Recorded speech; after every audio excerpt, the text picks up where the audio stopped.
네, 어제 국가통계와 관련한 특정 사안 감사 보고서를 공개했습니다.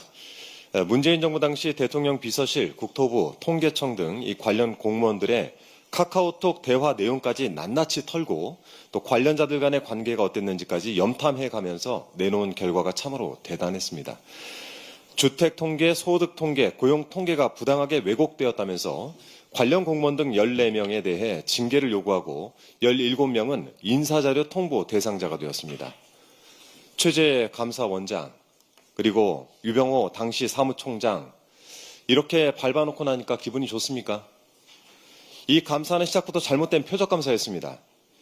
일례로 주택통계의 경우 민간통계와 국가통계의 결과가 서로 다른데 이것 조작 아니냐라는 이 어처구니 없는 의혹에서 출발한 것입니다. 저도 한때 주식시장에서 통계를 담당했던 사람인데 표본도 다르고 지수 작성 방식도 다르고 자료 수집 방식도 다른 통계를 동일선상에 놓고 비교할 수 없다는 것이 상식 중의 상식입니다.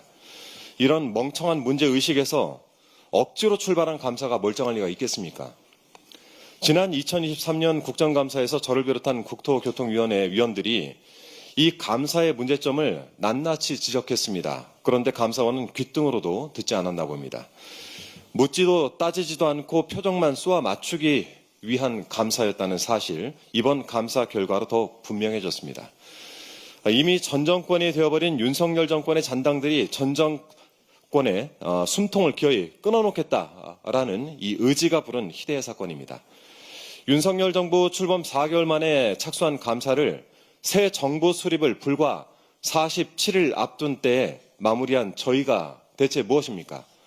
아무리 생각을 해도 다가오는 대통령 선거에 개입하겠다라는 저열한 의도가 있지 않고서야 이런 짓을 할 수가 없습니다.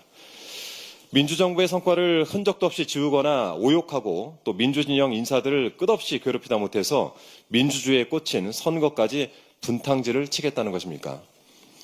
이러려고 내란숙 윤석열이 최재 감사원장을 그렇게 애지중지했나 봅니다. 지난 14일 윤석열은 내란 우두머리 혐의 형사재판에서 비상계엄을 선포한 이유 중 하나로 국회 감사원장 탄핵 시도를 거론했습니다.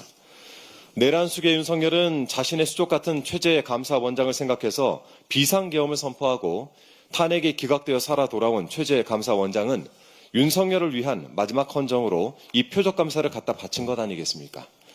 정말 좀비 같은 자들입니다. 보좌할 대상도 없는 대통령 비서실, 경호 대상이 사라지는 대통령 경호처의 극렬 저항도 계속되고 있습니다. 수사 대상인 피의자 정진석 비서실장, 그리고 김성훈 경호처 차장이 경찰 압수수색을 막아서는 기상천외한 사태가 벌어졌습니다. 어제는 윤석열 변호인단의 청년 변호사 5명이 윤 어게인 신당 창당에 대한 기자회견을 예고했다가 4시간 만에 취소하는 4시간짜리 내란 신당 창당 해프닝도 있었습니다. 배이철, 김계리 변호사 명의의 기자회견 취소 입장문에 따르면 국힘으로부터의 압박이 오늘 하루 빗발쳤다라고 합니다. 한쪽에서는 내란 신당을 창당해서라도 살아남으려고 하고 반대쪽에서는 그 신당을 주저앉혀서라도 기득권을 붙잡아야 하는 좀비들의 각축장을 보는 듯합니다. 내란숙 윤석열은 부적절하고 위험한 선례를 무수히 남겼습니다. 표적감사의 정적 죽이기는 물론 거부권 남발의 계몽령 선포, 파면당한 부끄러움도 없이 지지 세력을 규합하는 일까지 윤석열 이전에는 그 누구도 시도할 생각조차 하지 않았던 일들을 저질렀습니다. 지금도 내란은 끝나지 않았고 내란 세력의 폐악질은 계속되고 있습니다. 그러나 하나 충고해 줄 말이 있습니다. 앞선 사례인 선례는 규칙이나 법칙으로 삼는 근거, 즉 전례가 된다는 사실을 명심해야 합니다. 그리고 새 대통령과 정부에게 이런 위험한 전례를 인수하는 일은 없어야 되겠습니다. 그러다 스스로 발목 잡힐 수 있다라는 경고드립니다. 이상입니다.